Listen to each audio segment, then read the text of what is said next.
What's going on, everybody? It's Mike, and today I want to make a video on something I saw on TikTok. It's a hack where you can clean your oxidized headlights with bug spray. And I had the commentary from my iPhone, but I didn't like the way it turned out, so I'm redoing it on my microphone.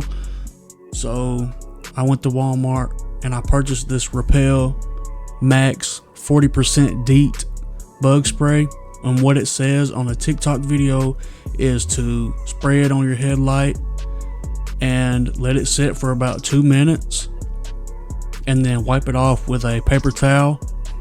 So what I'm doing here in the video is I'm spraying it on and I only let it sit for about 45 seconds to a minute.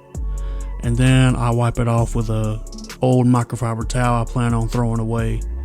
And you can see the oxidation is actually coming off. Now, I will say do this at your own risk. I don't know what the long-term effects are of this, but you can definitely try it if you want to. But I'm either going to be replacing these headlights with some different ones or potentially selling the Tahoe.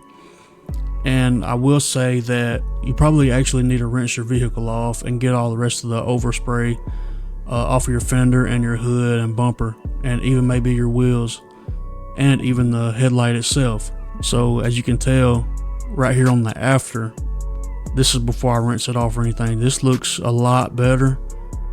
And this is basically the before. This is the driver's side that I'm about to do here in just a minute. As you can tell, that's a big difference.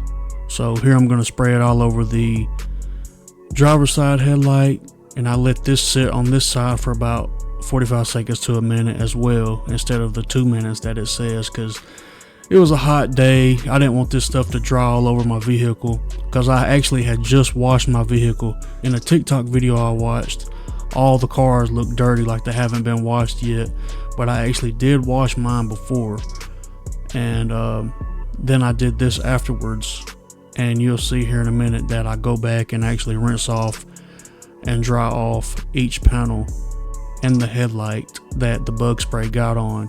So yeah, do this at your own risk. Honestly, I would either get it done professionally or I would get a whole new pair of headlights, but you can tell it definitely did make a difference. But like I said, I don't know the long-term results, so you can try it if you want to. But here are the after shots, and thank you for watching.